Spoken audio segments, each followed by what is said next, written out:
Well, you'll probably never meet a mum like Tammy Watson. She's a cancer survivor, marathon runner and fly-in, fly-out cop, commuting from the Gold Coast all the way to the top end. And she wouldn't have it any other way.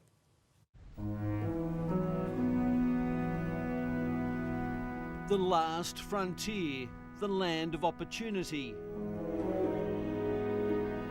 Darwin, the Northern Territory. Any idea why we pulled you over today?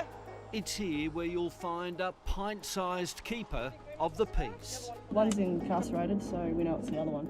But make no mistake, she's as tough as they come.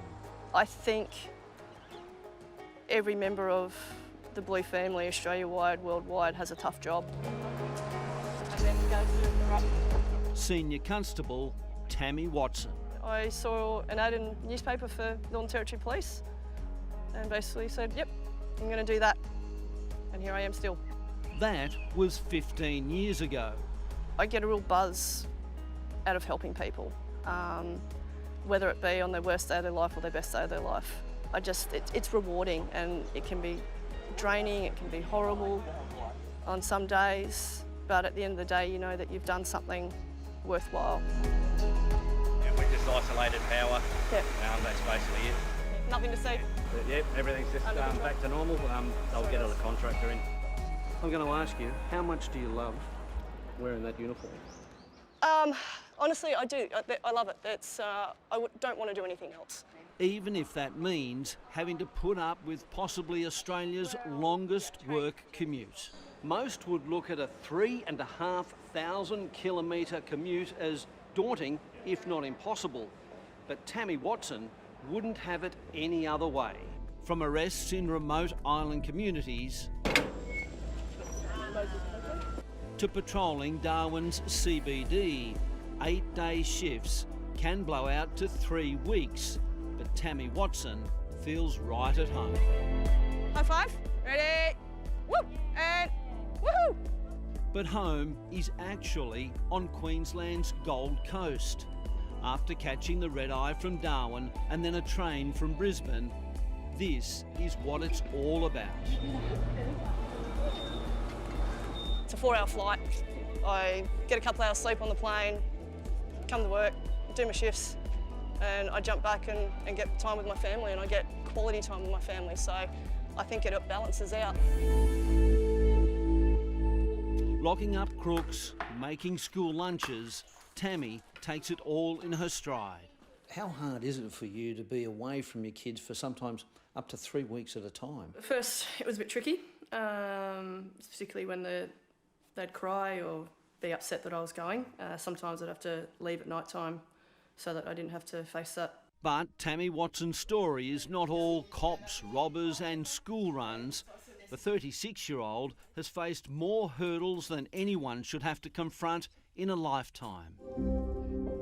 3 years ago, she was diagnosed with cervical cancer. It was pretty much, all right, this is it. What am I going to do to beat it? It was a hard and an emotional slog. There was plenty of days where I just wanted to curl up in the fetal position in bed and bawl my eyes out. With an 18-year-old son from a previous relationship, as well as Jaden, 7, and 4-year-old Talia, this mum has ample motive to not give up. I knew from get-go that I was going to get through it. Had to for the kids. Yeah, I'm really proud of her, to be honest, really am. Complicating things was the fact her husband, Warren, a Defence Force veteran, battles PTSD.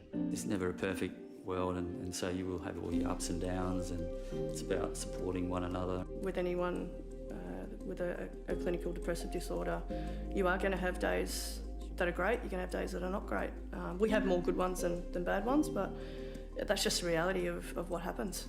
And to top it all off, Jaden and Talia have a degenerative disease that is sending them blind. I think it's about teaching them what they've got and giving them the skills for later on when they lose their vision. So it's very important for us to try and capitalise on doing things together as a family, and particularly if they're losing their eyesight, trying to get them to see the world as much as possible and experience that so they have those memories as well. At the end of the day, Simon, they can walk, they can talk, they can hear. they're quite functional, and it's just a matter of developing their strength and their resilience so that it won't interfere with their life. All this has, at times, taken its toll. I wasn't in a good place, and I made that conscious decision and I recognised where I was at. I guess I was fortunate to do that because a lot of people don't have that option or ability. And that's when Tammy started running. I was a hater. Used to give any opportunity to give someone grief about their running, and now I'm the one that cops the grief. And a little like the movie character Forrest Gump, Tammy hasn't stopped running. Now, we're not talking about running around the block. We're talking half marathons, full marathons, and even ultra marathons, 100 Ks. Running has really helped my recovery from my cancer, and in particular it also really helps with my own mental health. Tammy has now started up Run for Blue, a virtual nationwide run raising money for Police Legacy. It's pretty simple. They walk, run, hop, skip, jump, doesn't matter. Just get out there and get active. Today, Tammy Watson is clear of cancer. If you could change just one thing right now, what would that be? The kids' eyesight. I could go through cancer again and know I get through, but that's heartbreaking. And she knows there are still battles ahead. It's just the hand we've been dealt, Simon. Is what it is, and that's sort of a motto I've lived by for the last few years. It is what it is, and if you don't keep going, then where do you go? You go backwards, you go under, and I'm not prepared to do that. Wow, inspiring. Run for Blue supports 8 police legacy organisations around the country. If you'd like to find out more or help, just head to our homepage.